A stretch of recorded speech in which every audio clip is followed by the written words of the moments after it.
സാറേ ഇത് ഏത് ചെടിയാണ് സാറേ? ഇത് ഒരു മലേഷ്യൻ ക്ലൈംബറാണ്. അപ്പോൾ ഞാൻ അവിടെ നിന്ന് മലേഷ്യയിൽ നിന്ന് കൊണ്ടുവന്നതാണ്. അപ്പോൾ നമ്മുടെ പ്രതലത്തിലും കാലാവസ്ഥയിലും ഇത് പിടിക്കുകയില്ലെന്നാണ് വിചാരിച്ചത്. പക്ഷേ ഇത് ഗംഭീരമായിട്ട് പിടിക്കുന്നുണ്ട്. സാധാരണ ഇത് ഈ ഇരുമ്പ് ഷീറ്റുകളിലൊക്കെ കയറി പോകുന്നുണ്ട്. അപ്പൊ നമുക്ക് ഈ വാള് മുഴുവനും മറയ്ക്കാനെ കൊണ്ട് ഇത് ഉപയോഗിക്കാം. കൃത്യമായിട്ടും ഇതിന്റെ തണ്ടാണ് നമ്മൾ വെക്കേണ്ടത്. ഇതിന്റെ തണ്ടാണ് വെക്കേണ്ടത്. നമ്മൾ അന്ന് വരുമ്പോ ഇതൊന്നും ഇല്ലായിരുന്നു. അതില്ലായിരുന്നു.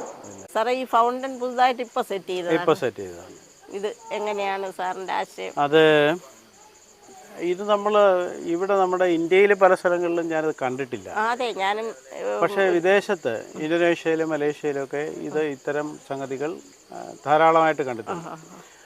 അപ്പോൾ ഇത് കാണുന്ന കുഞ്ഞുങ്ങൾക്ക് അതൊരു തോട്ട് പ്രൊവോക്കിംഗ് ആയിട്ടുള്ള ഒരു സബ്ജക്റ്റാണ്.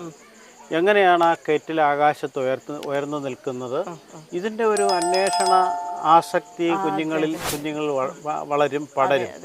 അപ്പോൾ കുട്ടികളുടെ ശാസ്ത്രാന്വേഷണ കൗതുകത്തെ ഒന്ന് പ്രൊവോക്ക് ചെയ്യുക, അതിനെ ഒന്ന് ഉത്തേജിപ്പിക്കുക എന്നുള്ളത് മാത്രമാണ് അതിൻ്റെ ലക്ഷ്യം.